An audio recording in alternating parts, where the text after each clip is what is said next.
Connecticut at the time, and it's true. This track, measured 15 feet in from the wall, outside wall, as NASCAR does, is just a touch over a mile. It is long straightaways, 1,500 feet, very flat turns. The banking as much as 12 degrees. Sure doesn't feel like it when you haul off down in there. It feels pretty flat. And the straightaways are 65 feet wide. One lap will go racing. How they've been characterizing this track? Like a big Martinsville, like one of the short tracks. They have to use a lot of braking, a lot of power down the straightaway. You're watching from our Ray Bestis Brakes helicopter camera, floating high above New Hampshire International Speedway here at Loudon. Fine folks from Ray Bestis Best in Brakes bringing you these pictures. And you see the outfield section of the course here, where part of the old Briar Road course still survives and is used by SCCA and the motorcycles. Over $100,000 posted for these Busch North competitors today. 41 starters, 51 cars attempted to qualify. They'll run 150 laps. Ricky Craven holds the record.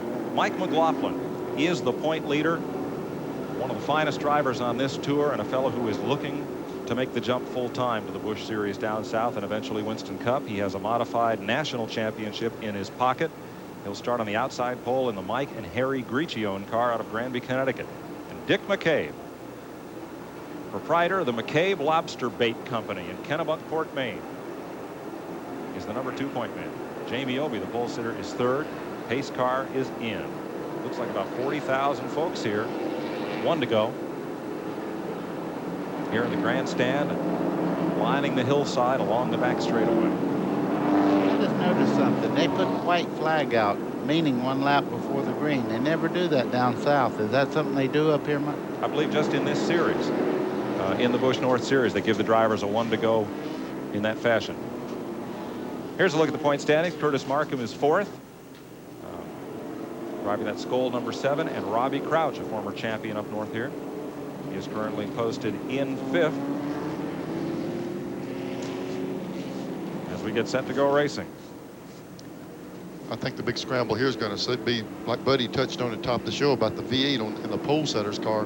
Can these 6s get after him? It looks like the V8 might have to eat some tires up before they can run him down, Buddy. Well, the V8 is so much heavier on the nose that he will use more front tire up, and that's the whole thing. The V6 will handle better as they go along, so it's going to be touch and go for that V8. But he does have a horsepower advantage of about 30 horsepower, I understand. So we're set to go racing, this time by Jamie Obey. Up on the point. He won here at New Hampshire earlier this year.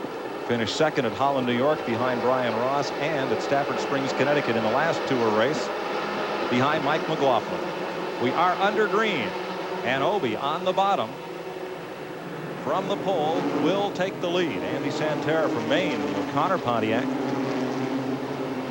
Moving up into second, Mike McLaughlin can't get to the bottom. That green car is Curtis Markham. Quint Clover, Skoll number 7, car that Chuck Bown used to drive on this North Circuit. Mike, I think you hit the key there. As hot as it is, a little bit slippery on the track, they won't want to get in that bottom part of that track. It's going to be critical to stay low with the first of this race. Obey up front, Santerre in second. Boy, Santerre is really getting off in the corner fast, and he was pumped up yesterday. I talked to him up, and he pushed out a little bit there and let a car get under him just as I was talking, but he was really excited about today. I think the car is running well enough. He'll be back up front as soon as he finds out you can't run on the bottom of the racetrack. You saw him 3 wide come out of turn 2 there as you ride along with Babe Branscombe. He's going to come up on the slow car of Gigi Gravel, working his way back toward the pack and headed to the inside in pit road. 2 complete. That number 8 car, Dale Earnhardt. That's the number he used to carry when he ran a Chevy Nova on the old NASCAR late model sportsman circuit. Last year up here in the Busch race, he qualified 20-something. It took him a while to get the front. He qualified off the pace in this race. You don't have to recognize the number to watch that move down the inside. That's Kelly Moore underneath. Joe Bessie, and up the outside, that's Ken Schrader in that Fisher Snowplow 01, the other Dick McCabe car. You can see you can't run around the top part of this racetrack yet, Neil. I tell you, Schrader was out there where he needed a snowplow. 3 deep on the outside could be handier than that race car. You're not going to be able to do that. He got pinched out there and got hung out. That Mark Martin-looking Valvoline car, number 6, that's Mike Stefanik, another former modified champ. We saw him in Nazareth on TNN and in some of the combined Busch North-South races. You know, you travel across the country, we're in a different area, and you see a lot of these guys paint their cars the same paint scheme as some of the Winston Cup cars, and it is a little bit confusing. 7th place race here. Joe Bessie runs 9 in the north, 97 down south. That gold-colored car. And back at the race here for 7th. Bessie, Earnhardt, and Mike Stefanik. This is only Bessie's 4th Busch North start of the year. He's been concentrating on the Southern Series. Best finish is 7th at Lee, New Hampshire. Here comes Earnhardt underneath. This is Earnhardt's first Busch North race of the year, but remember last year in the 250, he and Joe Nemechek dueled right to the checker with Nemechek taking a narrow win. You guys see the car leaning way over there. That's very important. The car travels a lot there to get a lot of side bite. Also a little body check in there getting in the corner, but these cars have to travel a lot on the right side and put more pressure down on the right side tires. Buddy, I think, Mike, like we talked about top show, what these guys relate this to, they relate it to a half-mile racetrack with longer straightaways. It doesn't require a lot more spring, a lot more chassis changes than if you were running on a half-mile track. It's just got long straightaways. Mike Stefanik in the Auto Palace, Valvoline Chevy getting underneath Joe Bessie. Bessie with some power down the straightaway. And that's Ken Schrader right behind. Get together a little bit. We've seen Bessie the last 2 times. Little people leaning on him. Going through this corner, and the Schrader, he wants to make sure he gets up there. Schrader's in the yellow car today. He's trying to get under Bessie before he can plug that hole back up. Right behind them, Greg Clark in the 45. Yeah, Schrader tries the bottom shot, which doesn't look like, Neil, it works as well in turn 3 as it does in turn 1. You know, when we stand on top of the roof and look down at the track, you can see the pattern of where the cars are in the black place on the racetrack. For some reason, down in turn 1 and 2, the groove looks a lot wider than it does at turn 3. They can live with that 2 abreast in 1 and 2 a lot better than they can down in 3 and 4. There's an example. There's somebody trying to get up under them down in 1 and 2. That's Bessie. Mike, you can see the cars kick out in the back there just a little bit off the corner. That's the one thing the V8 car is going to have to be real careful of, because once the V8 starts breaking the wheels loose, he's at a disadvantage. You see they're running down there. This is at the front of the pack. Jamie Obey leading Curtis Markham. Just tuned in, that's not Bill Elliott and Harry Gant. This is the Busch North Series with a couple of Winston Cuppers thrown in just for seasoning. Yeah, what's going to happen is, like we've talked about, the red car with the motor, he's motoring everybody to death. The other cars are going to have to just out-handle him and hope the handle goes away on the red 41 car. See if it give up a little bit. Jamie Obey, a 4-time champion, rather a 3-time champion of this series, 1988, 89, and 90. Mike McLaughlin trying to hold off Kelly Moore, taking that high entry line, and now here's Bessie getting passed by Kenny Schrader. Schrader underneath, and now the 45, Greg Clark, the top USA Chevrolet from Old Chatham, New York. It took 3 laps for that to happen. We saw Schrader get a nose up under the 9 car. Bessie, it took him 3 laps of taking away at to get it. 4th place is the battle. Kelly Moore has gotten underneath Mike McLaughlin. You heard Mike at the top of the show say his car was set up for a long run. Didn't expect it to be that quick in this early going. And I tell you, he's a good enough race car driver. He can read that car. The guy's really got a lot of ability in that car, and it'll probably come back to him later in the race. There's Kelly Moore, there's McLaughlin, and here's Earnhardt coming up. McLaughlin, a protege of the late great modified ace Richie Evans. And we're back at the front. Jamie Obey leading Curtis Markham. We're back at New Hampshire International Speedway. Jamie Obey has been joined in this chase for the lead by Curtis Markham and Andy Santerre in the number 15 car, leading Penrose rookie challenger this season. Markham in that number 7 Skoll car drove in a handful of Winston Cup races in the early 1980s for then car owner Elmo Langley. He's from Virginia. Slow car in turn 2, but gets going again. Looks like we'll stay under green. Curtis Markham tried to get around the leader on the outside. That's Scott DeWare from Quincy, Mass. Looks like he's got a right front tire down, Mike. He's an ex-SCCA road racer. Looks like he got up against the wall. That's a mean place to have a flat tire, because you can't get across the racetrack without getting hit. So he's got to hold it up against the wall and hope for a caution here pretty quick. He's trying to find a break where he can get across and hit right up on one again. That slow car they just went by, the black car, Ed Kennedy, off the pace from Coppell, Texas, flies home to Windsor Locks, Connecticut, to his old home to race on a short track every Saturday night from Texas. Well, I thought Curtis Markham was going to be able to get around the leader a while ago. He worked on it really hard, but it seemed like he's falling back a little bit. I noticed Albee has a style that he really works well with, and he took the line away, so they started running the outside line, and I think he used their tires up. They're going to have to cool them to make a run at him. Here's Scott DeWare coming in to change that right side tire in the Pace Trailers Pontiac. Obie has opened up a couple of car lengths now that Curtis Markham has to deal with Andy Santerre. I think that's the key. I think Andy's got in behind him here, and it's letting Obie get away. These two guys, the 7 car went from offense to defense. He's trying to hold the guy back, and he's losing a little bit of ground, having to deal with the red car trying to get around him. Robbie Crouch ran most of the early laps in 5th position, but he has now gone behind the wall. Oh, he slowed right when we were in that last commercial break. They brought him in. They thought they might have lost a cylinder. Indeed, that's exactly what it was. He lost a cylinder. That is a 6-cylinder automobile, and 5 cylinders against 8 just won't make it, guys. So he's done for the day, they think. Holds 3 career victories in what is now the Busch North Series. Formerly the NASCAR North Touring Series, and one of 2 full-bodied late model stock national championship type tours up here in the Northeast.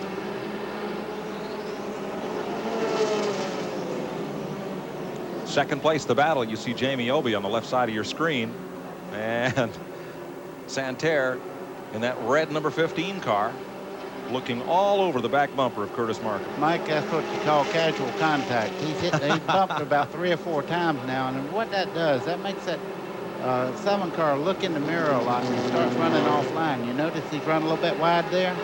He's going to get by him, it looks like. Ken Schrader and Dale Earnhardt, Winston Cup combatants, Pontiac and Chevrolet mounted. And Schrader, of course, in the yellow car. I tell you, when Schrader gets around the racetrack, he'll get out and find him a ride. For the 2nd place. He's been trying and trying to get around him. Looks like he's got that inside line now. And the Buick of Mike Santerre, the O'Connor GMC car, getting underneath Curtis Markham. Now he's coming right back by again. I'm telling you what, these 2 guys are letting the lead car get away by all this fighting they're doing. And there's Obie lapping past the number 3 car, Randy Snyder, provisional starter in the McDonald Chevy. Might be a little tire smoke for Jamie Obie. 2nd place. Santerre is going to play the pick and run here if he can on that lap car. See if he gets away with it. No, big trouble. There's 56 Martin Truex pulling away. Tommy Rosati in the number 2 car, and that leaves up on the wall at turn number 3 just 1 car. They've had to change the numbers on some of these cars because they're duplicate numbers. They had a tremendously large field. A lot of guys had to go home, and some of these numbers aren't right on the drivers. So 1 car in the fence. Well, the Oldsmobiles. It looks like it used to be a 13. There's 2 13s. Well, the 1 car is Tony Hirschman. Yeah, see, they've changed some of them. That car originally looked like a 13. I'm not sure which one it is. Well, that's Teddy Christopher's car out of Connecticut. I'm sorry, folks, we shouldn't be wondering. That is Ted Christopher. He and his twin brother, Mike, run the Winston Racing Series Modified Tour down in Connecticut. Won the last race at Stafford Springs, Connecticut. Jamie Obie lined up right here, chasing his 4th championship, perhaps. 2nd to McLaughlin there. Guys, about lap 18, I noticed some smoke coming from the leader's car, Jamie Albee, and I thought it might have been coming out of the headers. Went over to the team, they said absolutely not. Where it is coming from is the left front brake duct. So already the brake's getting hot on that V8. Now, in 150 laps here, you know this track is very similar to a Martinsville or a Phoenix, but there is a lot of brake being used, and with only 26 laps down, I think this team is already concerned about possibly burning the brakes off of this car. Do you use a lot of brake here? Yeah, let me tell you, they're running with these flat straightaways, and it shows 12 degrees banking when we show the graphic on the racetrack. It just doesn't look like 12 degrees. I think that's out at the wall. Some of these tracks have a little step up, and then it goes up a little bit more degree of banking, and it just takes so much brake to get the car down in the corner that they're going to use a lot of it. What you have to do is realize that you're going to use a lot of brake and let the car do a lot of work so you don't lean on the brakes and lose them. So these guys have to be running the race with that idea of keeping brakes for the last part of the show. 26 laps complete, buddy. Here's how they're running. Jamie Obie at the front of the pack. Curtis Markham, Andy Santerre, the rookie. Kelly Moore, Kenny Schrader's worked his way up to 5th. Dale Earnhardt is 6th. Joe Bessie is 7th. Mike Stefanik in 8th. Greg Clark, he is 9th. Keith Lamell has the 10th spot ahead of Dick McCabe and Bobby Dragon, both longtime standouts. 32 of 41 starters still on the lead lap. There's a little sweat in the eye of Babe Branscombe, our City of Concord Chevrolet driver. See, he gets a little breeze coming in through there, but not a whole lot. Then he closed the heater down again. Closed the door in the oven. Right. Did you notice he had the full face helmet with the vent tube in it and had no vent tube hooked up to it? So that's got to be a pretty warm ride for him. Warm down on pit road today as well. Talking about how warm it is. We had about 3 people in the grandstands have heat exhaustion. The fans are the ones they're cooking right now. Yep, when Neil and I were standing on the roof, you could just smell the suntan oil. I thought we were back in Daytona Beach. It looked like it with all the bathing suits. Yep. And here they are. Now you tell me, we go to Atlanta, Georgia, and we have a blizzard. Yep. And we come up here, and I said, man, let's pack some short sleeve shirts and just get out and enjoy this nice cool weather up here. And I'm telling you, it is cooking up here. I've soaked through 3 of them today already. Out of turn number 4, Jamie Obie will lead them around. No one on this tour this year has yet won 2 races. 7 events, 7 different winners. You know, on these restarts, I keep thinking that we'll see that big old V8 just pull away. But it's not that. That's a little. He got in the corner a little hard, slid out. Boy, we saw him turn. Markham turned up under him and got the back end loose, but he's trying for that inside line. And there you saw Schrader and Earnhardt. They were 3 wide down into turn 1. There's Earnhardt. That looked like Daytona last week. Just different color cars, you know. Back up front, Kelly Moore makes the move for 3rd place in number 47. Getting underneath the 15 car of Andy Santerre. I tell you what, Curtis Markham in the 7 car, he can turn down and get under the 41 car. But his car is so loose when he does, he can't get back in the throttle and pull up beside him. He can make the turn, but he just can't get up off the corner like he needs to. 5th place, Earnhardt and Schrader going at it in black and yellow there, just behind the lead pack. What color do you have when you mix black and yellow? Orange? Kind of a bluff. We're getting ready. We're fixing some bluff ready here. It's kind of like Kelly Moore has come all the way under Curtis Markham and up to 2nd spot. Move on his part, I'll tell you. Had a couple of guys battling for 2nd place. He drove around both of them. Kelly Markham just cannot stay down on the bottom of the racetrack. They're driving right under him, Neil. It's going to make a long day if he don't get that car adjusted where he can stay on the bottom. We saw him make a move on the leader wall when the back end broke loose on the car. I'll tell you what, next time they have a caution, you're probably going to tune that thing up a little bit. So Markham slides back to 4th place in the Skoll car. Here comes the Goodwrench Chevrolet of Earnhardt. In 5th, Schrader driving that snowplow is 6th. And he certainly won't cut him a break. That'll be a position right there, folks. Joe Bessie on the move. Right behind him, there's Joe. And there's Schrader saying, now just leave the door open just a minute. Let me get my butt in there. Yeah. Makes it so much easier when you can follow a guy and not have to do all the work yourself of moving him over and getting that line. I'll tell you, it helps when you're sponsored by a snowplow company to be an aggressive driver. Here's Schrader getting that Fisher blade right up underneath Earnhardt. And Joe Bessie in the Auto Palace car right with them. Neil Markham moved up in, and he's running actually faster in the 2nd lane than he was around the bottom. He's giving Earnhardt all he can stand. I think his car was so loose a while ago he couldn't get back in the throttle. And the thing to do when it is, look here, 3 abreast. Whoops. While they're battling, Schrader gets on the inside. He wasn't waiting for him to open the door. He's waiting. Oh, up in the wall. That's Ken Wallace out of Dallas, Pennsylvania. Gets his TGI Fridays car. Shouldn't have run on Saturday. That big chunk out of the back of it looked as if he had a little help. From a friend or an enemy, I'm not sure which. Yep. See the back end all stove up there. I see a car down in the infield there trying to get back in the race. Yeah, he might have beat the caution car back out one on the infield. Believe it or not, he's got this one cranked back off and going again. Yeah. A lot of sparks flying off him. Probably got the right front flat.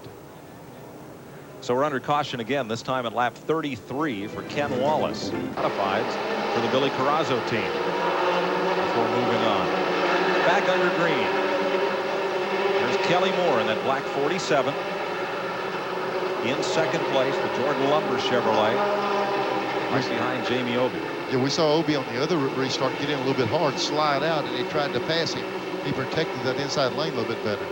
Watching from the Ray Bestis Best in Brakes camera, high above New Hampshire International. Here comes Earnhardt on the bottom. He'd been trying his best to get around Schrader. Schrader and Earnhardt swapped it back forward, buddy, and he finally got under him. I think this is where Earnhardt comes on strong. You know, he starts back in every race about 8th or 9th and then works his way to the front. But he sets his car up tight enough not to get way out loose. Right now, the car's working well, and he's coming right to the front like he always does. I don't think Schrader's going to give him any slack, though. We'll see him. Earnhardt get a little bit of room. Schrader comes up, he drives it back around him again. These two guys really like to race with each other. You see there is visible, though, that Earnhardt's car staying right on the bottom, and he's really having to use a little brake there to stay out of the quarter panel. Andy Santerre, number 15 car, Buick, and Earnhardt slides it right underneath them, and Santerre has to come down quickly, or Schrader was going to grab another spot. Mike, that's what we've talked about all along. Let one guy move the traffic over. You take advantage of it. Santerre wouldn't have anything to do with it. He said, Schrader, you're going to have to work to come by me. You didn't give him that free pass. Nope. Good move by the rookie driver in that orange number 15 car. And plus, you're talking about a rookie driver. Who else would you want to follow and try to learn some things from than that little black car right there? That's Joe Bessie in the 9 car right with that pack. They're your leaders. Jamie Obey, 3-time champ, 3 in a row on this circuit. And Kelly Moore, who's led more of these Busch North races than anybody this year. He's led 4 races out of the 7. And he wants to lead this one. I'm Yes. telling you, he's not giving him any slack. He's all over the back of his car from the middle of the corner. This is where the 6 should work, right here. Look, There's the boy, pass. what a shot right up in the middle of the corner. Kelly Moore has just led his 5th race of the year. That makes you look good, Neil. Well, just like you're talking about, buddy, top of the show, that a little bit more weight on the front tires. You'll wear the fronts out a little bit, slide the nose out, and people get up under you. You can see it right there. See Earnhardt turning under him. I tell you, that's a big difference. Lap car to the inside. Earnhardt goes right back to the high side.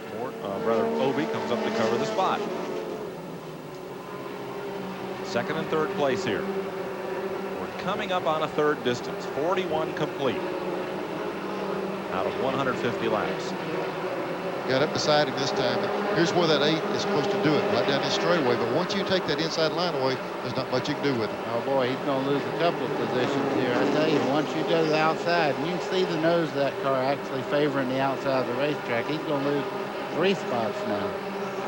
There's Schrader. He's just sitting there just clicking along as everybody else does. Every time they open the door, he goes with them. Look at Santerre, though, go by Earnhardt. He said he's going to follow him and learn something. Well, he did. I think he might want to teach a little. In one lap, he figured it out. Here comes Schrader as well underneath the 8 car. Some guys just learn quick, you know. We joke about that. But let me tell you what. This tour they have, this division up here, we don't hear that much about it because we cover the the Busch Series at home. But I'm telling you, they got some talented drivers on this circuit and really good race cars. And you got a couple talented guys right here trying to battle with him. Ken Schrader in the 0-1 car, Vic McCabe, the 2nd McCabe car, and Earnhardt. You know what you see here, guys? You see these guys do the same thing they do at Martinsville a lot in the race there. They use up your tires. You see Earnhardt fading a little bit. A while ago, he looked like a world beater. Now he's dropped back and Schrader's past him. So what you got to do is regroup a little bit. See him wash out there? His chassis went away a little bit. Well, that pass is going to go on Andy Santerre's highlight reel. He's going to be watching that one a lot through the winter. Anytime you can drive up and under Dale Earnhardt, you're having a pretty good day.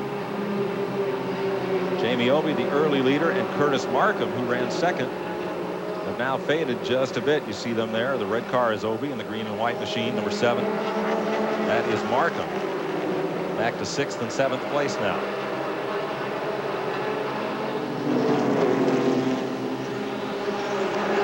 talked at the first of the show about the track tire here.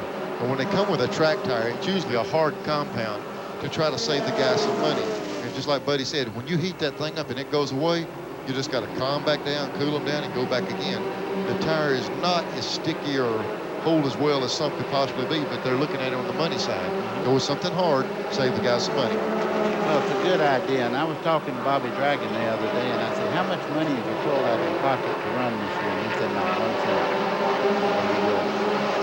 Joe Bessie, the number 9 car, the Auto Palace AC Delco machine underneath Dale Earnhardt now. This battle is 2.5 seconds behind the race leader. Almost, not quite. Okay. Yeah, that outside out there. He's tried that outside lane, but we haven't been able to see anyone can make it really work that good. The car coming up on him, that is McCabe in his own car, that black and yellow car. Twin to Kenny Schrader's paint job. You know, this is the bias fly tire they're on, Neil, and it looks like Earnhardt might have a little growth in the right front tire now, and he's pushing him pretty much in the center part of the corner. Now here's McCabe coming up, making a pass on the outside. Winner at Jennerstown, Pennsylvania. He's notched a lot of wins on this series over the years and a couple of titles. Seems to be able to make it work around the outside back there. Black car driving right around. A lot of smoke out of the 41. Now, they said earlier they didn't see that smoke, but it sure did show up that time coming off that corner. See it right there, even a puff right there in the middle of the corner. Straight out from under the car. Jamie Obie, pole sitter and early pace sitter here. Here's McCabe, still working that outside on Curtis Markham. Dick McCabe, the defending series champion in that long Pontiac.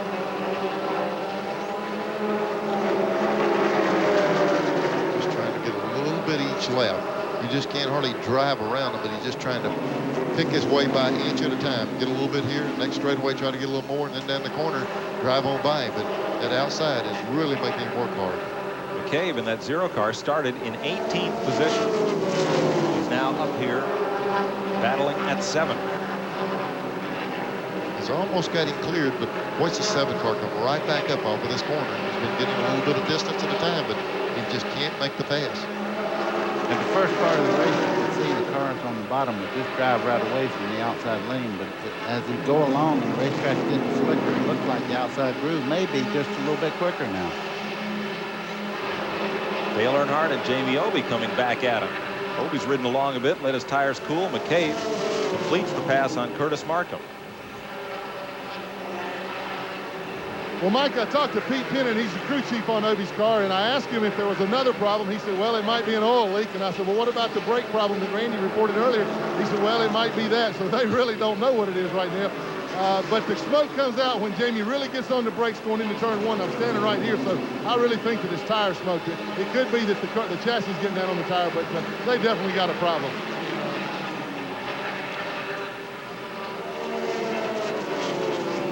Up front, Kelly Moore has a challenge from the rookie driver from Windsor, Maine, Andy Santerre.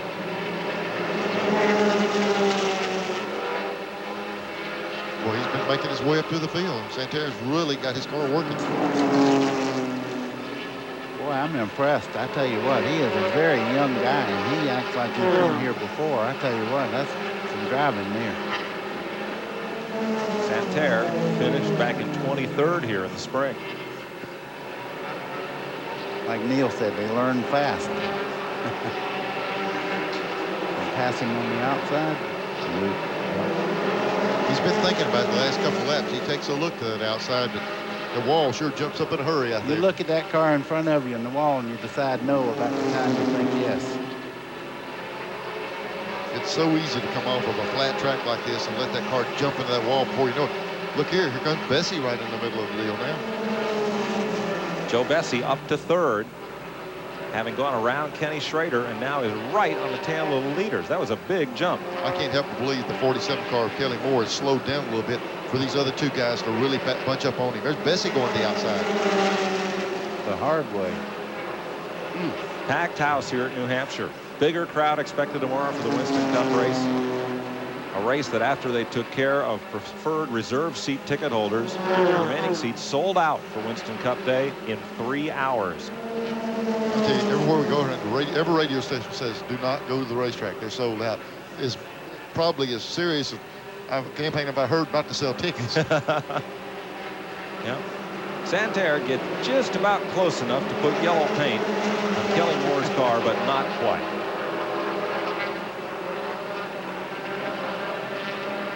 We are 1/3 distance in the 150 here in New Hampshire with the modifieds to follow. International Speedway and pole sitter Jamie Obie, that tire smoke or the smoking problem has caused NASCAR to bring him into the pit. Right now, it looks like, in fact, I can smell it. That's oil smoke, folks. So it's a lot worse than what they thought. He's going to be into the pits for a while, Mike.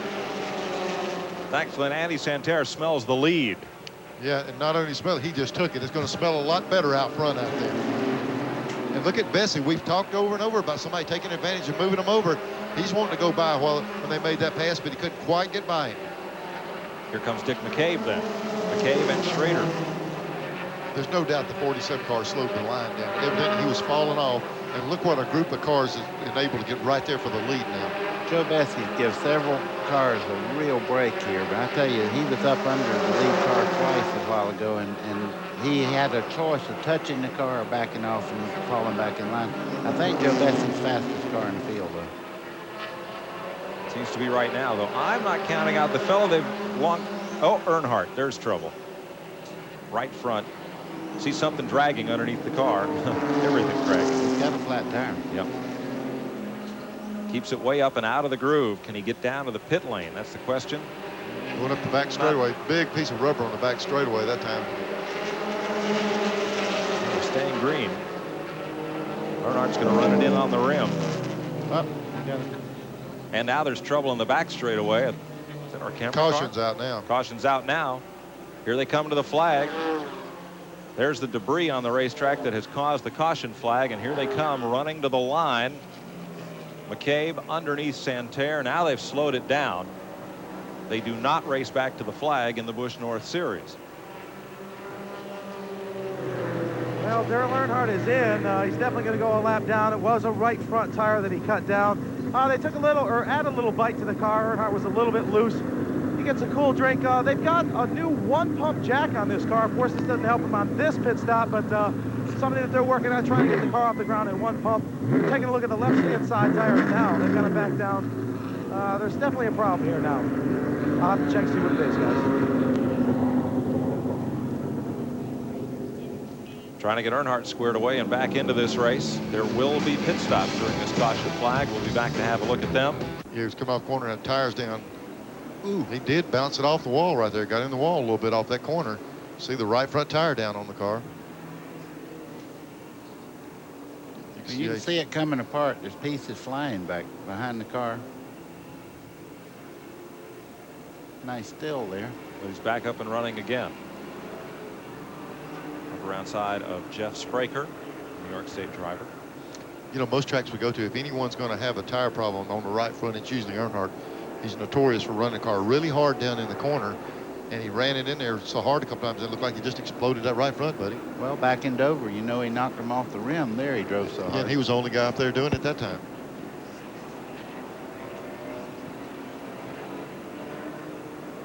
We'll check scoring, but according to our unofficial rundown, Earnhardt is 1 lap off the pace.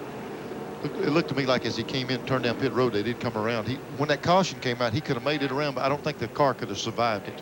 Some people say, right. why wouldn't he have stayed out? But it was dragging so bad, it probably drug the headers and everything off. Also, the slow car on the backstretch as we went to caution was Shauna Robinson, that had taken that car to the garage area.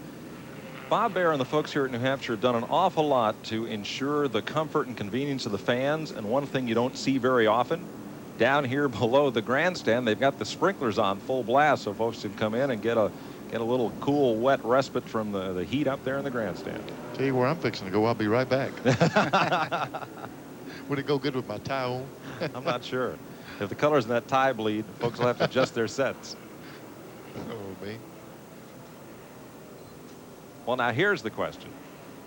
Did Andy Santerre, by not coming in to get tires when the leaders did, was that the right move? I really don't know how hard these tires are, but I think he made a mistake. I know at Martinsville there's a tremendous amount of difference in new tires and old. And you know, the Moore car, he come in right away and took on tires. So we're going to see something now. Santerre stayed out, and I think it might have been a mistake. Okay, let's go down to Randy Pemberton. Reg Ruggiero is sitting on pit road. He's about ready to get ready for the modified race now. He was a lap down before he came onto pit road to change tires, and they have stripped the stud on the right front tire, or the right front wheel, and they're having all kinds of trouble. They can't get the lug nut on or off, so Reggie kind of stuck in the pits here. Tough day for the driver out of Forestville, Connecticut. Holds numerous modified championships and trying to win his first national titles this year in the modifieds. And the way that call goes is if it does not have 5 lug nuts on it, they will not let the car back on the racetrack. They would probably run from now on the rest with 4 lug nuts on here, but you must have all 5 of them on just as a safety feature. Getting ready for the restart here. Lapped cars to the inside.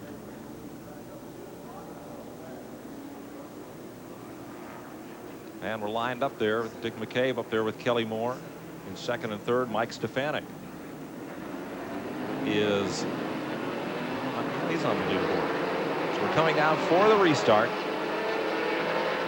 67 laps. There's Earnhardt getting his lap back. That's new tires on Earnhardt's car. We'll get to see. Of course, he might have done some damage to the front end of the car. You hear somebody say he just barely hit the wall. There's no such thing. Yeah, he bounced it off there pretty good. It's hard to tell. I was surprised that once he made that lead, that pass for lead, he couldn't hold it, but that 15 car has been plenty strong. So Earnhardt trying to scoot away from the 3 leaders. Andy Santerre he's leading this race. He's still looking for his first career top 5 finish in Busch North, and he is out in front.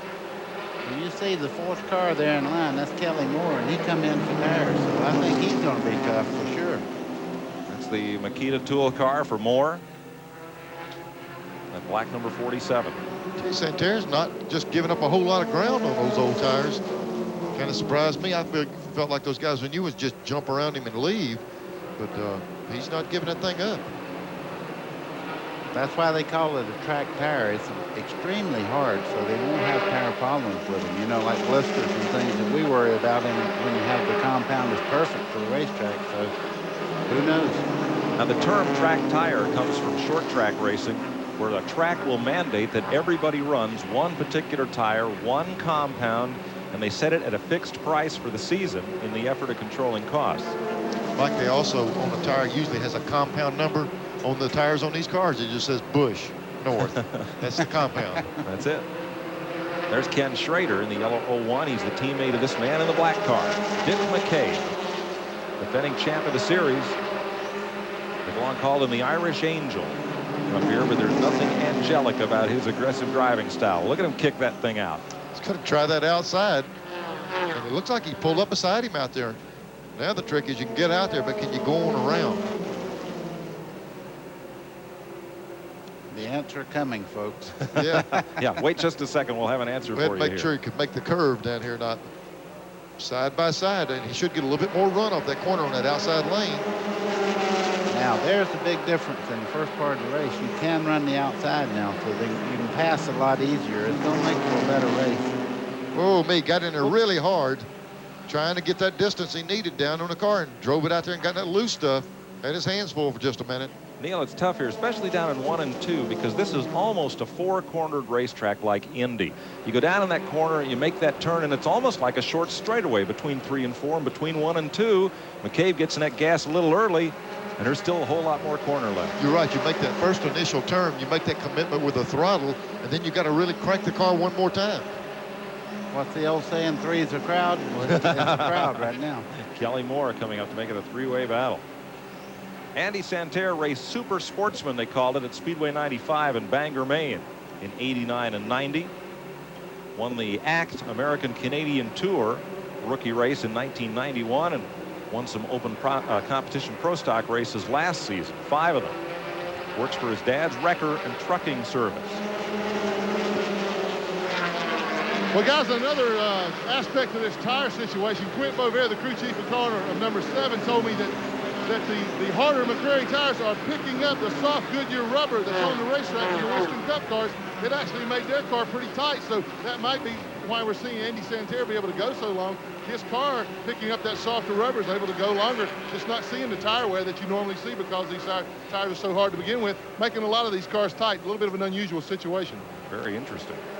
Kelly Moore up to second. Here's Dick McCabe trying to hold off Joe Bessie for third and not having a lot of luck doing that. We've seen Joe Bessie all day able to make that move right there like Buddy's talking about. Get up there, and then he's pretty darn polite. He's not hit anybody yet. He'll get up under him, and then he seems to give them just a little bit of room when they try to close in on him. McCabe, defending champ, also won the NASCAR North title in '81 and '82. Here's Mike McLaughlin, who was 27th after they waved the caution flag and pulled into the pits for tires. He is now battling Mike Stefanik for 5th place. I tell you what, you know, we heard our pit guys tell us that he would like to put a rubber in that right front. Bodine's down there talking with him and trying to figure out what to do. He must have made a major change on that car because it's coming to him now. I bet Stefanik wished he'd worked on his car like the other cars have been working. I tell you, those are major changes. When you start moving that track bar and things like that, that car was extremely loose, but he's flying now. Kenny Schrader, a yellow Fisher snowplow car. That's the other Dick McCabe car. He's just gone by Mike Stefanik. That's for 6th. Ron Lamell was in the top 10, but his machine is now on pit road with the hood up.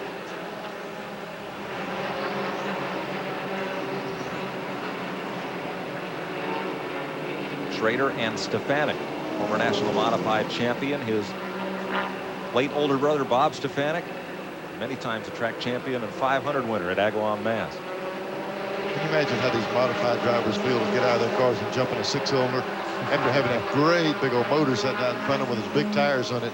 It's got to be a different feel for them. Oh, I'm looking at Santerre. He's fixing to put a lap on Earnhardt, so he must have had his, whoops, another. Car in the apron, Mark Purcell takes a ride down the road course inside of turns 3 and 4. He's already tried that one time before today. He was in an incident down in the first corner right at the first of the race. I mean, he figured now I'll put the steering wheel on the other end of this thing. Santerre is trying to put Earnhardt one lap down again, but look at the shuffle he's going to have for the lead here. Reggie Ruggiero back on pit road. Earnhardt up high, Kelly Moore and Dick McCabe and Joe Bessie down low. See, Earnhardt, he knows he hurt his car, and he's just riding this thing out now. AC Delco Auto Parts, available for almost any vehicle to help your car or truck last and last, brings you the mid-race recap. 3 different leaders, 2 lead changes. 26 cars still running on the lead lap here from the 41 that started. 3 caution flags, brief ones, average speed 92 miles an hour. AC Delco, it's like buying time. Santerre's trying to make this thing look easy on those old tires. He better not think it's too easy. Kelly Moore's right on the back right now, and I tell you, that car is humping around the bottom part of that racetrack. Since 1987, when Busch Beer picked up the sponsorship of this series, right Kelly in Moore, front of 10 the leader. wins, and around again goes Purcell. Everybody gets by.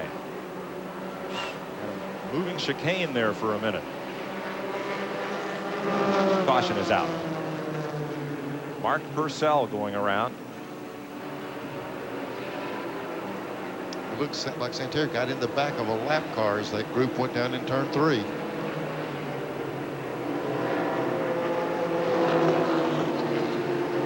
Everybody back underway. See who the caution car picks up as the leader. Looks like Kelly Moore will have the front spot over Bessie and then Santerre. Santerre we'll see on the inside pulling back up to the front. The rest of the leaders will likely make pit stops here, and Santerre is probably headed for the pace car and pit road. We'll find out when we come back to New Hampshire after this.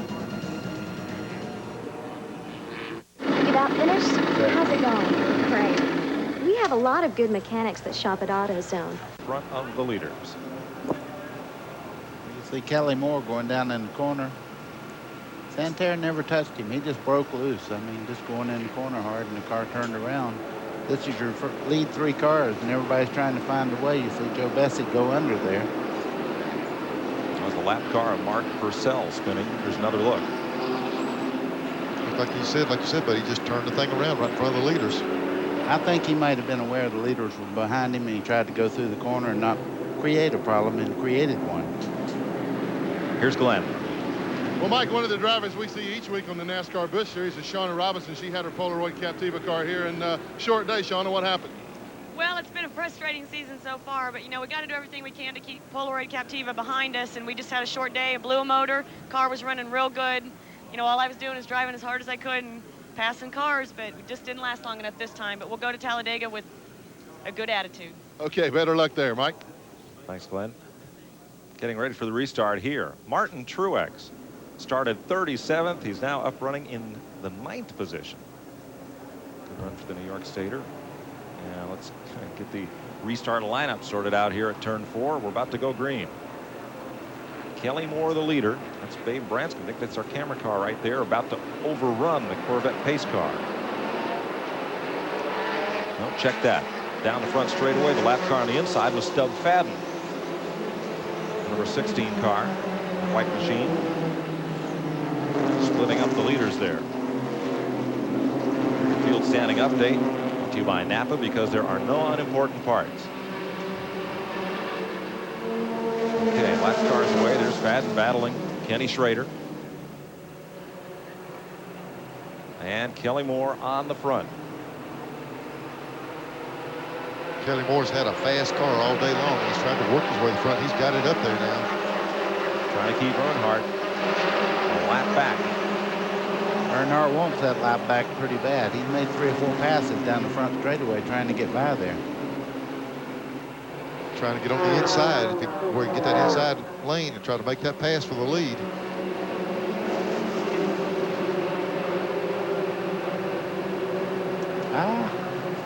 Oh, it wouldn't fit.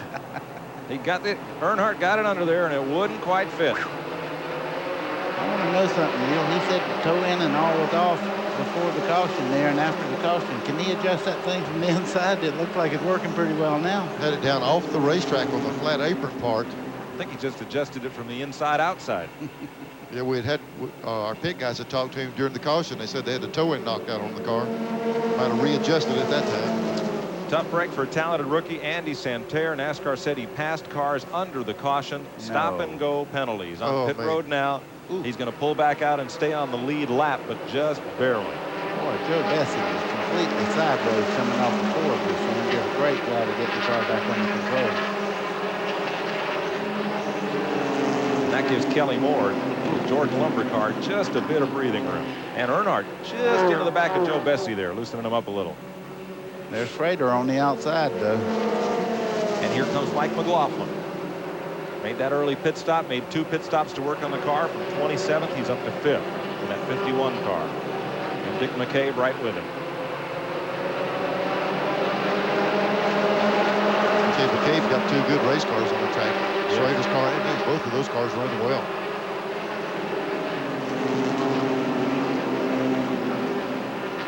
I'll show you this with Earnhardt and Kelly Moore once again. Ooh. Yeah, got together getting down in that corner right there. It's a wonder both of them didn't go around. Yeah, but he made contact there, but you notice he didn't hit him the second time, and that's very important to a race car driver. If he meant to take him out, he hit him the second time. I bet that changed the toe out. He might need to adjust it. 89 laps, 88 laps complete. Yeah, we saw Schrader early in the race get a bit battle with the leaders. And then after that last caution, he kind of fell back, but he's right back in the middle of it again. Jamie Obey drops to the inside.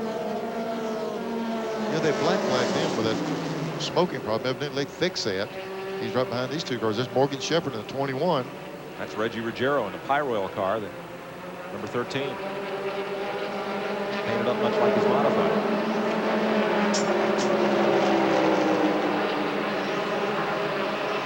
Gerald gets around. Shepherd getting down in the corner. Bessie's trying for that lead. He was up there right on the inside of the 47, trying to take the lead away from Kelly Moore. That Ruggiero car has spent a lot of time on pit road with that lug nut problem. That strip stud. He was about 14 laps down as he battled Morgan Shepherd.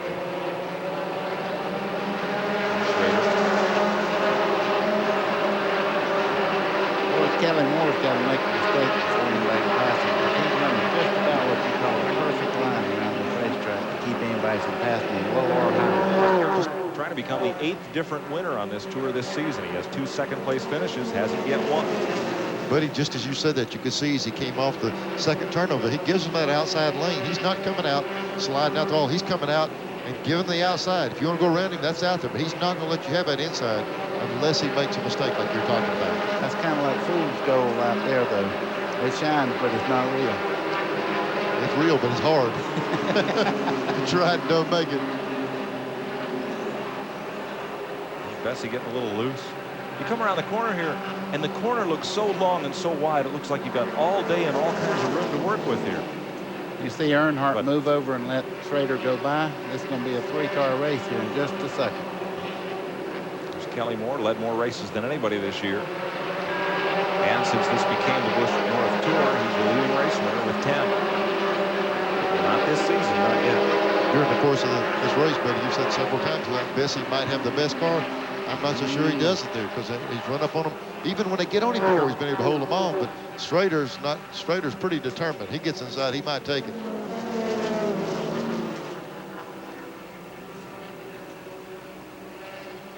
They're taking a look on the inside. Bessie's car slips the rear up off the corner, but it doesn't seem to hurt him that bad. He still keeps going.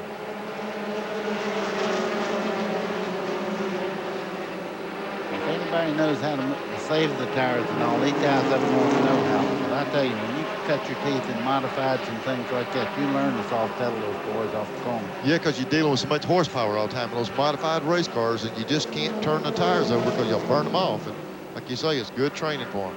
Well, Schrader runs every night, so he's in this group too. I'm gonna tell you, if anybody knows how to preserve tires, he knows how. Well, he's not preserving much. He's got the snowplow rolling here. I think he ran last night down at Loudon, New Hampshire on the 3rd-mile trial. I was out looking at snowplows, and I was thinking about buying one after last winter. You live in Alabama. I know, but we had a 1.5 foot last winter too. Use it once a century down there. But I'd have the only one in Alabama, though. See, that's for sure. It looks like Earnhardt dropping to the inside. Yeah, that looks. Yeah, they had said that the toe end was out. Plus, there was some kind of rattling in the rear end. I don't know what's rattling, but it looked like it's finally over. Old lobster shells, man. Nobody went out to eat last night. There's sparks. You can see sparks coming off that thing as he turned on pit road.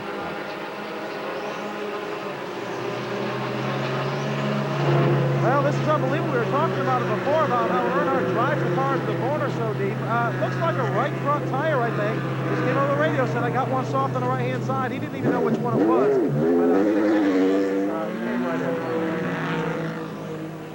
But, you know, we talked about top show that you can use 2 tires, but I think if you have a problem like that one blew out, they allow you another one. So I don't know how many tires he can put on with a deal like that. Did you see that right door on Earnhardt's car? Looked like a bulldog had been in there. I think they need to put a zipper on that thing so you can just change them real quick.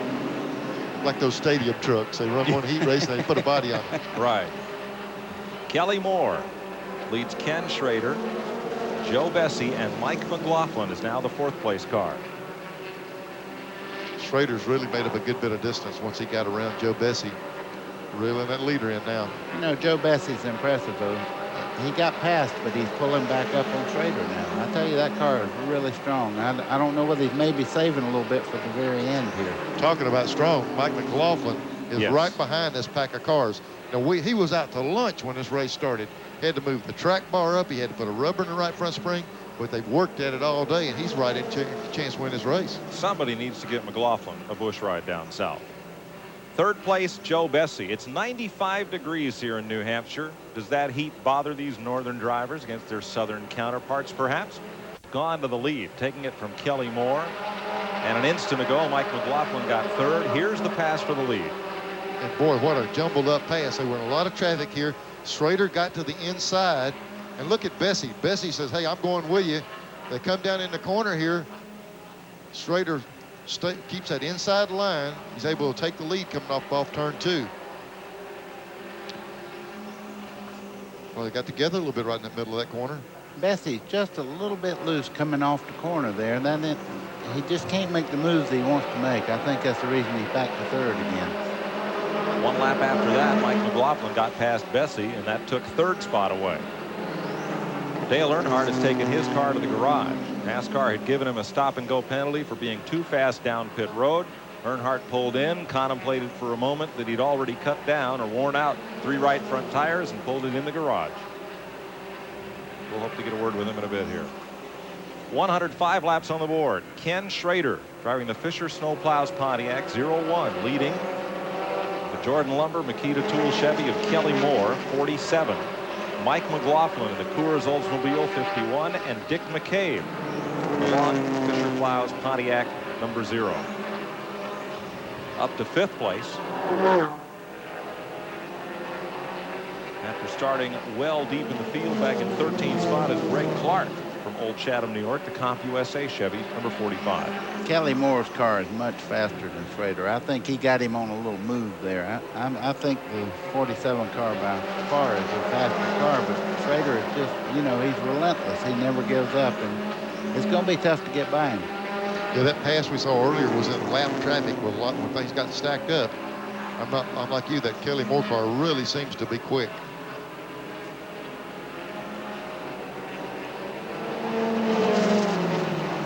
Andy Santerre, meanwhile, the rookie that was leading this race, he got a stop-and-go penalty and was almost lapped by the leaders. He has now distanced Kenny Schrader by more than a straightaway, but will need a caution to catch up. I'll tell you the guy that's making away at. Here's these 2 guys. They're going at it pretty tough. Mike McLaughlin right there in that 51 car.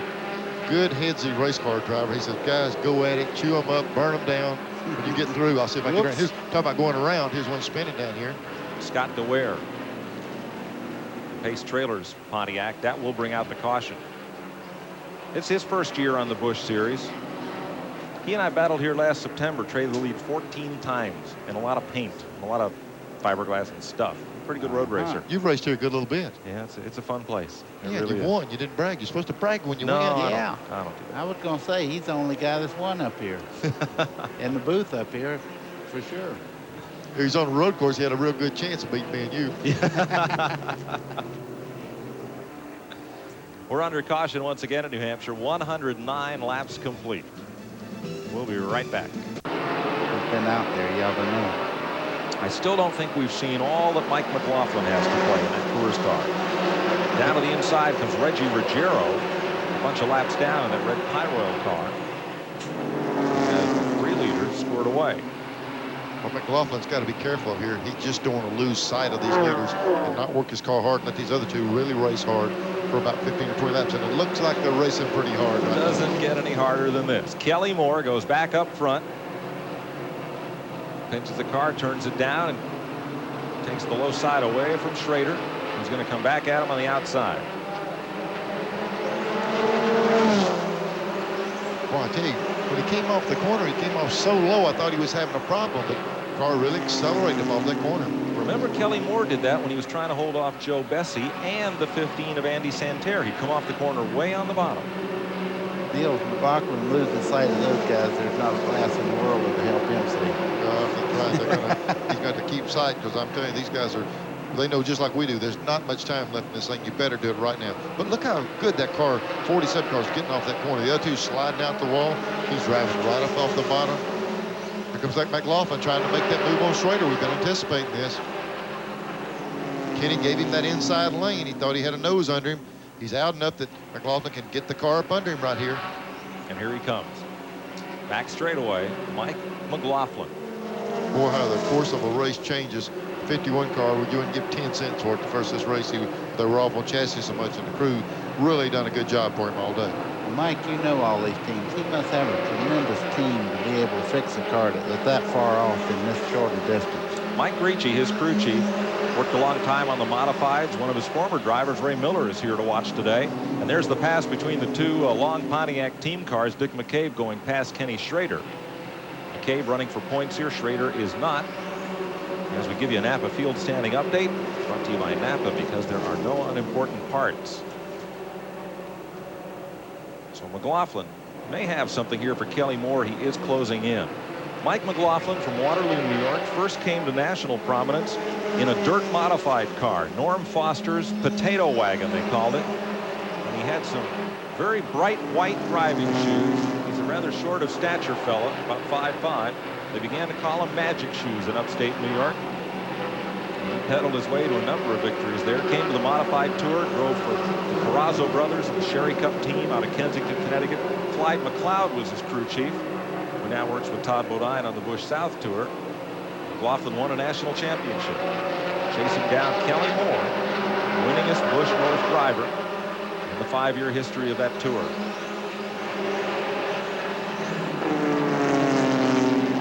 Had that car of his working right around the bottom of this racetrack all day long, almost a car length lower than anyone up off the corner. That really saves those tires. Ooh.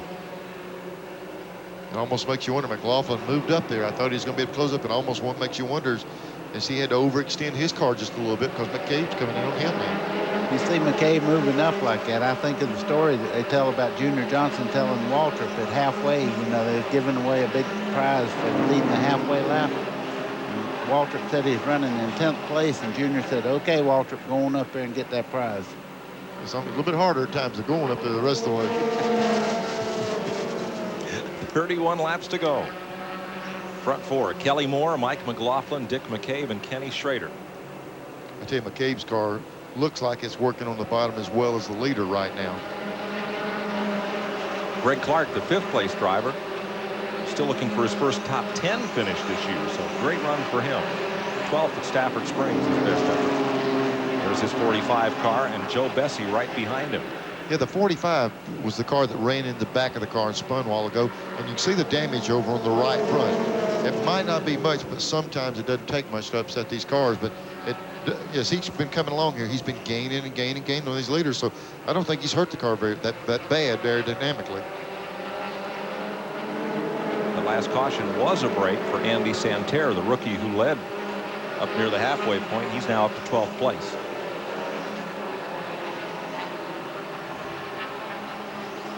There's your 5th place runner, Greg Clark.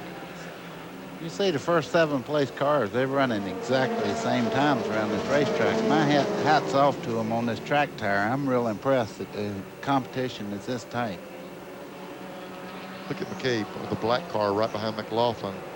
He gets that run in the middle of the corner. It looks like he can pull up, and McLaughlin's car is really good down the straightaway. It kind of goes back and forth. One guy looks like, hey, he's got it. And now McLaughlin, we talked about him maybe fading, and now he's pulling back up on the leader again. It's just going back and forth.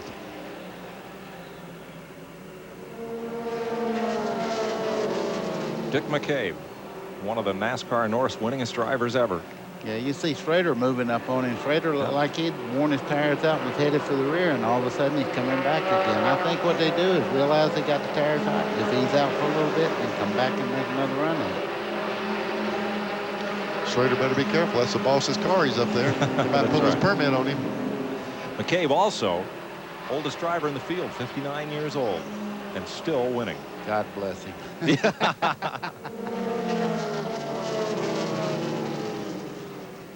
Schrader's really moved in. Looked like McCabe's car fell off just a little bit. He slipped a couple times off the corner. Schrader's right there with him now. McLaughlin is either stretching it out or McCabe backing up just a little bit to get some distance between them.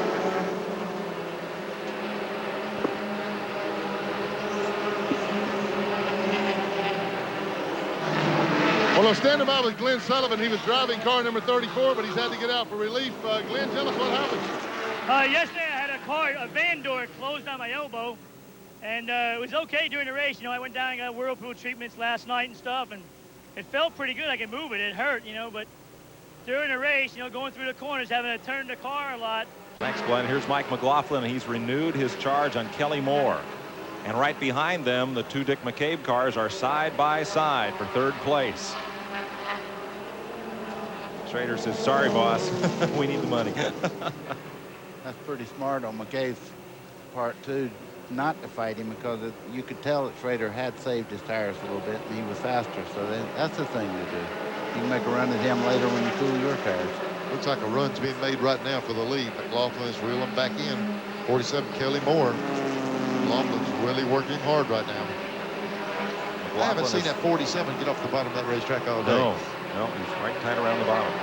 McLaughlin has won this year at Stafford Springs, Connecticut. Kelly Moore has not. This series going road racing twice this year. They had a great run up at Watkins Glen, New York, and there'll be a second race up in northwestern Connecticut to close out the season. Here is Santerre. He's battling Martin Truex, and he is back in the top 10. He just took 9th place away. So after that stop and go penalty, fortunately the caution flag saved him. He got to catch back up to the field, and now he is up to 9th spot. It won't be long before we see this guy come a little bit south, I think. He's got a lot of talent. You know, he's really up in the points. He's 9th in the points right now. I'm really impressed with him. I think if he gets back up to the lead up there, Santerre could do the whole deal. There's Truex in 10th spot. Just back of him and pulling up on the Dragon wagon. Bobby Dragon, one of 2 racing brothers. Harmon Dragon, they call him Beaver. His brother, they both won a bunch of races up here. Back at the front, Kelly Moore continues to lead Mike McLaughlin. We're getting down to it. 20 laps led. Then the modifieds. We'll be right back. Faye Branscombe working hard. You see the in-car over his right shoulder. There's the vent tube Buddy spoke of on the bottom of his helmet. But if you notice, he's got the shield up. He's getting a little warm in there. The whole idea of having that helmet like that is to hook it up so it blows cool air in there. Yep.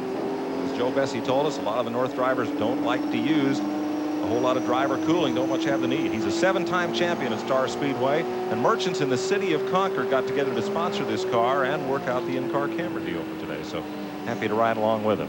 And for those looking out there, that's what it looks like to a driver. That's the camera that shows it the best, I guess. Here's what it looks like at the front. Mike McLaughlin got up so close to Kelly Moore that the second section of the Concord paper would not fit between them.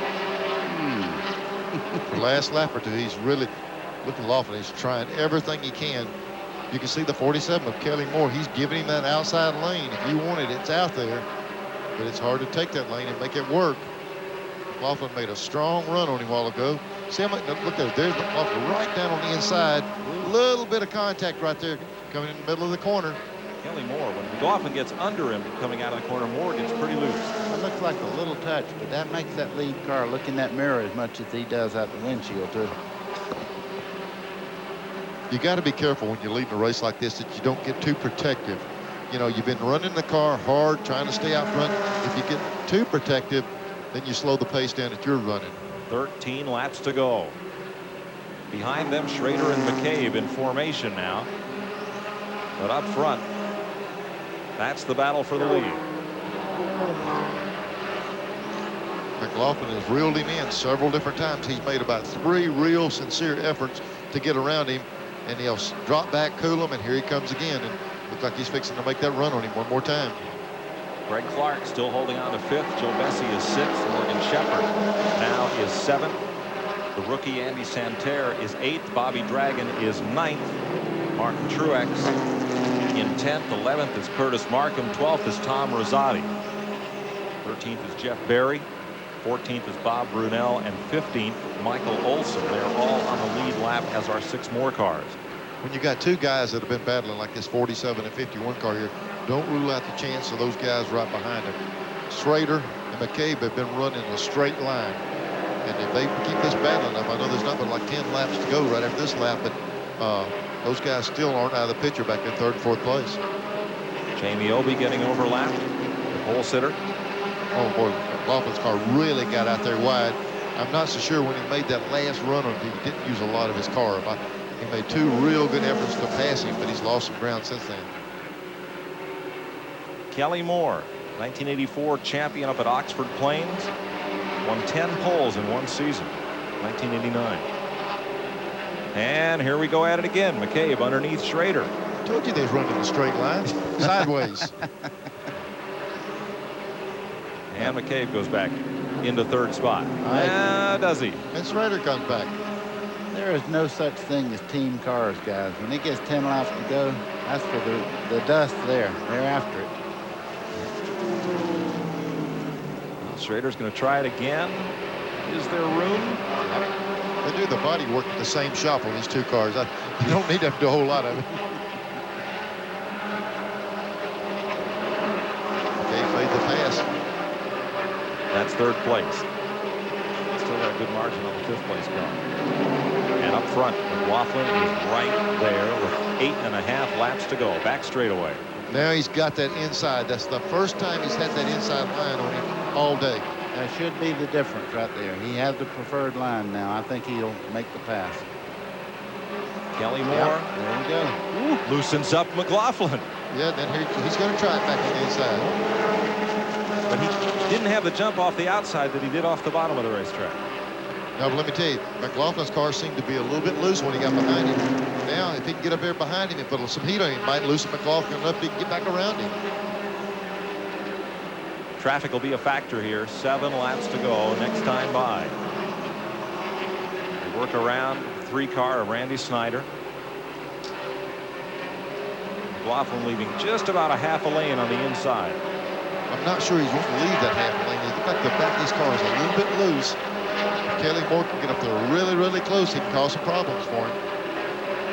Moore right underneath the yellow line. Put it right down the center of the car there in the middle of the corner. You know, one thing you'll do, leading the race coming up with just a few laps to go, you'll even slow down the straightaway just a little bit, slow that second car down so he can't time it to get a better run off the corner on you. So you're all timing and where you're at now. Mike, you said earlier the traffic's going to be a factor. Look right here. Here they are coming up on some lap cars. We're going to enter into it. Barney McRae, and then just ahead of him, Brian Ross, in relief of Glenn Sullivan. 6 to go. Kelly Moore looks like he loses ground. All of a sudden, he closes it up in one straightaway. That hurt him right there. Ross moves over. He and McLaughlin, long-time modified battlers. Here comes Moore. Yeah, no, McLaughlin cleared that lap car before they got through the corner. Kelly Moore didn't. That'll cost him a little bit.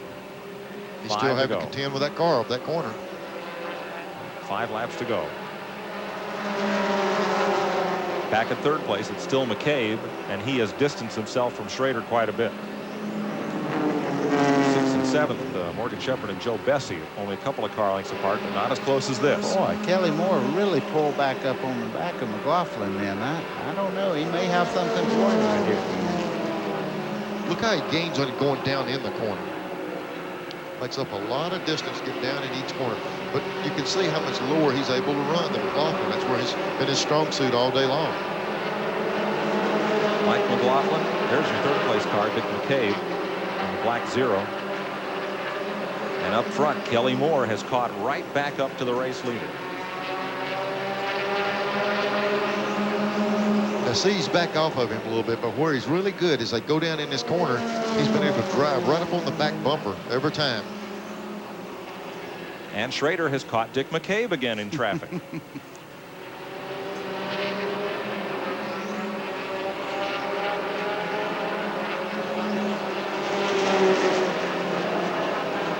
Three to go. There's that lap traffic cost Schrader some distance also. It's just a matter of how you catch him.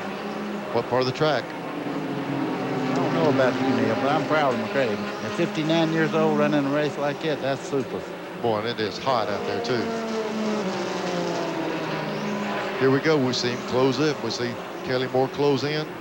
McLaughlin beat him up off the corner a little bit. But it looked like Kelly Moore's strong part is getting down in the corner. That's where he's going to make his gains on him. In the points, McLaughlin leads McCabe by 21. McCabe in third place. Won't lose much ground here. 2 laps to go. And a lapped car. Just ahead of McLaughlin. That's Mark Purcell, has spun earlier, now getting way to the inside, letting the leaders go past. And it'll be white flag time. Yeah, McLaughlin's got enough lead. He's got a little bit to play with right there. He can give him up a little bit in each corner, not make a mistake, still pull this thing out. Mike McLaughlin down into turn number 1. For the final time, Kelly Moore is going to pull it right up there. Hard on the throttle off of 2.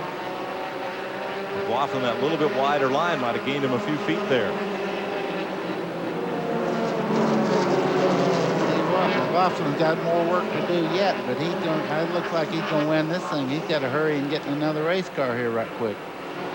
He has already won a doubleheader at New Hampshire, and he is halfway to it again. Mike McLaughlin. Coors Extra Gold Olds wins over Kelly Moore, and Dick McCabe beats Ken Schrader to the line.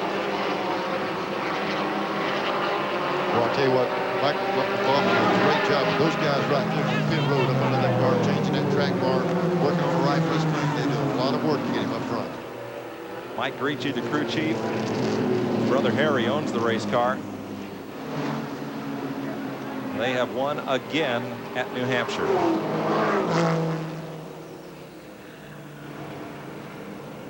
We'll be back to talk to the winners and get ready for the 40-lap modified shootout here at New Hampshire coming up next. Stay with us. Race cars in America. I tell you what, you guys are in for a treat. 2,650 pounds, 364 cubic inches of raw horsepower. They're so fast that they even on a mile racetrack, you have to put a plate on them. Let's lift the hood here and let them see this thing. Now, I'm telling you, this is a land rocket, and they will put on probably the best show that a lot of people have seen in a long time. Let me show you the tire on this thing. Right here, that's a Winston Cup tire right there. Look what they have to get through the corner. That's what the modified tire is, 15 inches wide. Now, you talk about something that'll get around. Nerf bars on the side so the cars don't hang up and jump wheels.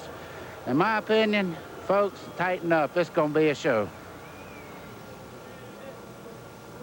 Thanks, buddy. The defending national champion in this division is a real throwback to the 50s and 60s. Drive hard, race hard, play hard kind of driver. Jeff Fuller will tell you we're going out for just one after the races. He means like one at a time and keep them coming. I tell you what, Mike, you know, this type of racing does go back to the first years of racing, and I'm telling you, the fans in this area really supported. Car. We call it Disposa-Cam because those bumpers are disposable. They just unbolt off, and that's Baldwin. It says TJ the third just in front of where he sits, his grandson. And that's the rear bumper cam. We don't expect to have much left of this one after the race either, but we thought it'd give you some neat pictures. These aren't the cameras we were going to use tomorrow, I think. Not anymore. Well, good.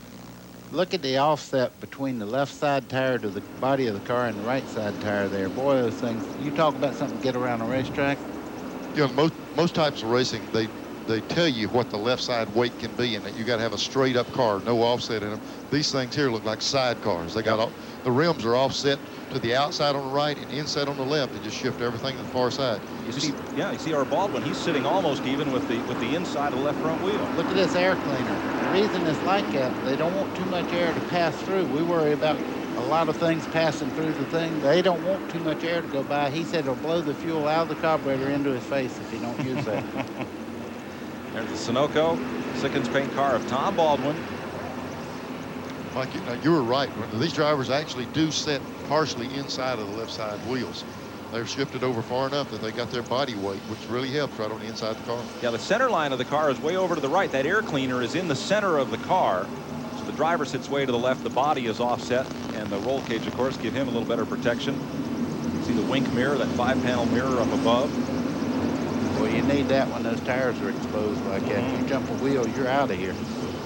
Cut off fuel switch directly inside the car. You know, and I think they have fuel and electrical cutoffs for these guys.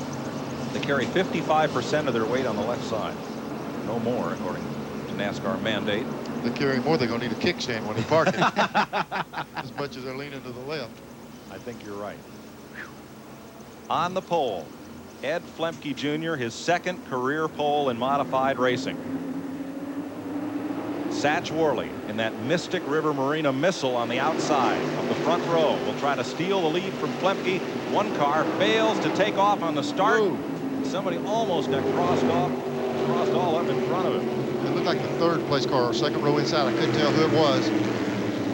That was Mike Ewanitsko. Boy, I tell you, just couldn't get going on the start. Now, you want to see some racing? Here we go. That's Hebron in the 3-car on the outside. Flemke on the bottom, and Satch Worley's got the lead. And the difference here is in the other race, you couldn't get outside until later. These guys got enough tire. They look like that garbage can, the rim with rubber mounted on them. They could go where they want to with these tires. Rick Fuller in that white number 77, the Fuller Beverage car, taking 4th spot. How close you are. Boy, look here, they spread all the way across the back straightaway. Up front, battle for the lead. Flemke on the inside takes it back from Satch Worley. Here comes Worley right after him again.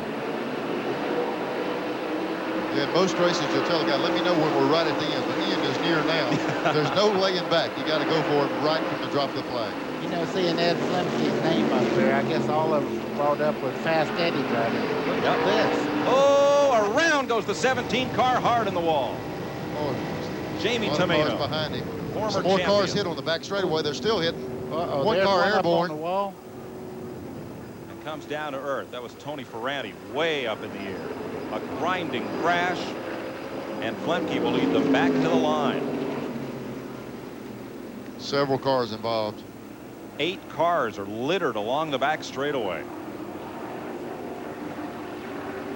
It's going to take a minute to sort them out who they are.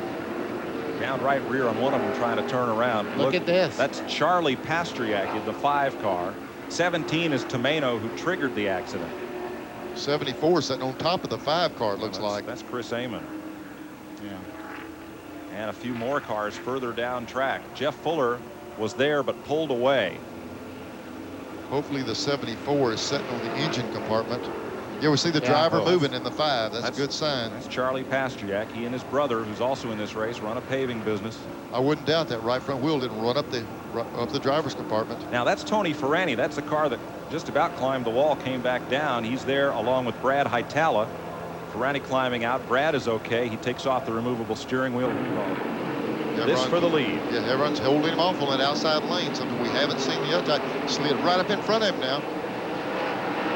Like they were coming up on a lap car. Reggie Ruggiero won track championships at his Plainville Stadium in his hometown. Then came up to Agawam, Mass. Had a long tenure with car owner Mario Fiore that Mike Stefanik now drives for. Drops to the inside. Evron's right at him. I thought he was coming in the pits on the back straightaway. Look at the 21 car. Really coming up through there now. Neil, that's the same strategy you use at Talladega places to break the draft, but it didn't work. He got caught on the outside there, and these 2 cars got to right by him. When you talk about somebody doubling up and winning 2 races, look at Mike McLaughlin right there in 2nd place, and I mean, he's waiting for somebody to move. He's ready for the lead. He has won both ends of a Busch modified doubleheader here in New Hampshire, and he's trying to do it again. Coming up on halfway. We'll be right back. Sure, as you watch from the Rebestis Brakes aerial cam. The racing, yes, it's been this good. We've only had about 9 lead changes during commercial. Hebron, Ruggiero, McLaughlin swapped it back and forth. They're swapping the lead not every lap, but every straightaway. You see one, they'll get together, and 2 of them will push by. He'll move over, the next guy will push the other one by. They've just been passing on each straightaway. And that second pack, the action's just as good as it is in the front. See if they can make that pass up the front straightaway again. Tucked in there real tight this time. One car takes a look at the inside. 9 official lead changes to start-finish. Count them all, there's been more. While they were racing side by side, Rick Fuller's going right up in the fray here, so we got 4 cars going for the lead at all. How close can it get? Well, not any closer, because he's actually pushing him down the straightaway. He'll take that Nerf bar, and he'll lay it on that back bumper, and he's wanting to get the 3 and the 21. They're wanting to get away from that other car. See him hit right there? You just lay it up there and shove and try to make them all get away. Yeah, Neil, that's not to harass him. That's what the road racers call bump drafting. The front car moves the air, and with that spoiler, he creates such a hole in the wind. The back car is only using 3/4 throttle, so he'll just nudge you along to get you both going down the straightaway a little better. That car actually hit 2 different times. It hit him, got off of him, bumped him again. What you do, you set your height so your front bumper matches with the rear bumper on these other cars. Right. That'd be a disaster if They just need a tow bar. Just or trailer hitch. Trailer hitch and a tow bar. I think he's got a trailer hitch right there. There he goes, shoving him down through there. But see, it's working. Look at these 3 cars here. They're able to get away. They'd rather fight 3 of them and get a big group back together. Folks, if this doesn't excite you, check your pulse. Hebron the leader, McLaughlin 2nd, Ruggiero is 3rd, Rick Fuller is 4th, Ed Flemke, the pole sitter, 5th, Tommy Baldwin 6th, Jan Lady is 7th, Satch Worley is 8th, Wayne Anderson is 9th. Now you got to have somebody who's really on top of him. See him leaning on him. He has to wait till the right time. He can't afford to do that coming up off the corner. He's got to get on him and push as they go down the straightaway. Touch him in the middle, they're going to turn him around. 4th place battle here. Rick Fuller on the left, Ed Flemke on the right. This is not racing for the timid or faint of heart. McLaughlin trying Hebron again. One car in the wall, turn one. Two of them crashed hard. I think that's Jeff Fuller up in the fence. Tough day for the champion. Caution flag, lap 26. Yep. Jeff Fuller. Fuller's got to look at the left front turn completely, and he can't get the car to move. He's wanting to get it back in the pits again, see if they can fix that, but he's grounded out there this time. Yep. You see him undoing the seat belts there. Brad Hietala was also involved, and there's one other car stopped down at the inside of the track, just to the right of Jeff Fuller's. Yeah, there's a complete wheel laying up there by the edge of the guardrail. I don't know whose car that came off of. And there's the other automobile involved. That's Bruce D'Alessandro, famous racing family out of East Hartford, Connecticut. They owned Dodge-powered modifieds for many years. Looked like the rubber came off the rim, just a bare tire sitting There's there. no wheel there. It's just the tire sitting up there. Well, that's a hard lick when you do that. We'll have another look at it. Watching now from the Rebestos cam. There's D'Alessandro. There's Fuller. Fuller's wheel, look, see the tire fly up there. He must have snatched the wheel off of the rim. Yeah, the wheel's still on. You see it? It's just hanging on, turned into the inside there. It's almost like that tire just appeared from somewhere. I can't tell where it came from. Not a good day to be national champion. Did you ride with Tom Baldwin? Well, who is that guy? The king has been down to my lake where I usually fish. They won't even let me fish in there, though, man. had his pen in his hand to sign autographs. Let me tell you, he still can't go anywhere without just thousands of people crawling all over him wanting that autograph. And I'm telling you, Well, he takes his time and still works with every one of them. And of course up here, Neil, never had a Winston Cup race, had some old Grand National races here, never had a Cup race in New England. So Richard Petty, like everybody else, has been pretty busy with that autograph pen. Glenn, how many autographs you signed today?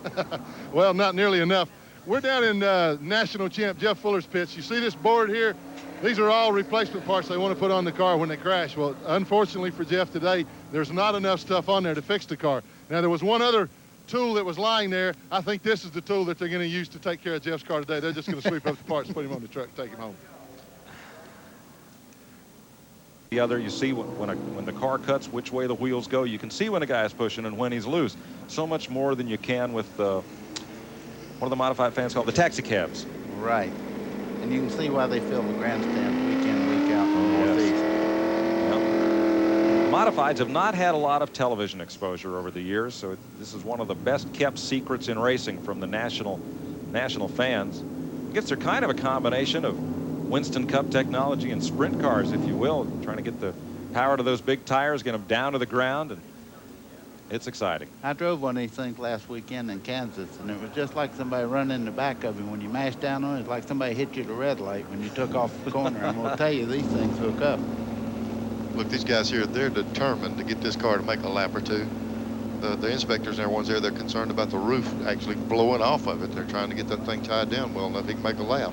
Got to start looking for the welder. This could be one of the biggest accomplishments of the day, getting this re-cranked and moving. Yep. One to go. The bungee cord and duct tape special. It works.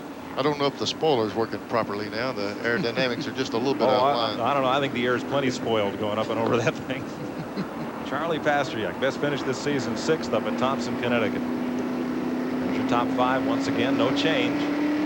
And next time by, we're going racing. Can you hold your breath for 8 laps? We're going to try. We're going to have to. Tomorrow, the Slick 5300, New England's first ever Winston Cup race, live on TNN. I think the complexion of this thing's going to change totally. The last 6 or 8 laps we saw, those guys were content to push each other along, try to get away from that pack. Now they're going to have to scramble because anybody in that top 6 or 7 can take the lead right here. You know what's neat, Neil? No matter what type of race car we've seen on this beautiful track that Bob Baer has built, Indy cars, Busch cars, modified cars, they're all real competitive racing. The track is well suited to just about everything they put on it here to give you a good show. 65 foot wide, good entry in the corners, good exits. They did a good job when they designed this place. There'll be some 65,000 people plus here tomorrow. Green flag. 8 laps to go. Hebron.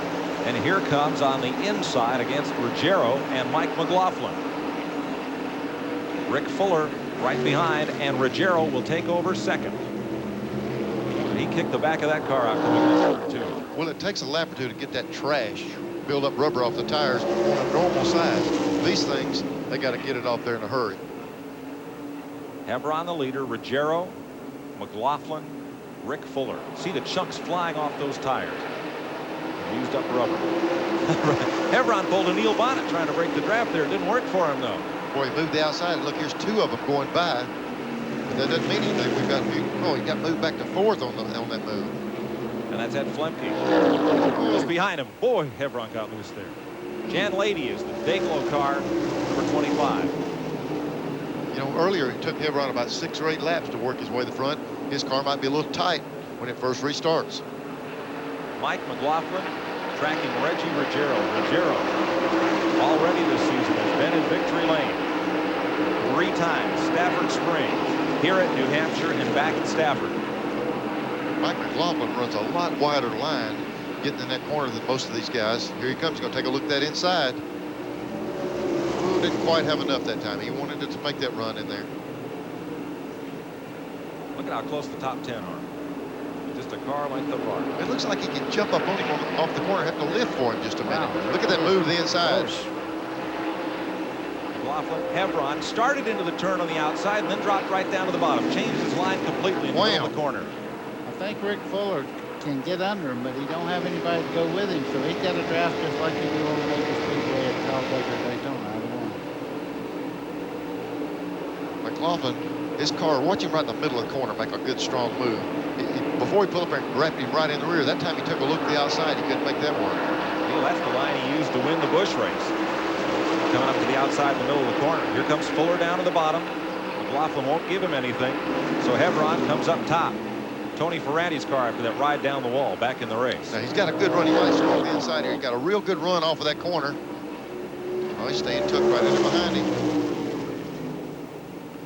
What's ideal here, buddy, we saw it happen before, is to push that guy in that corner. Stay on him and shove him in there a little bit deep, try to get him to slide out. I would never believe I could draft like this.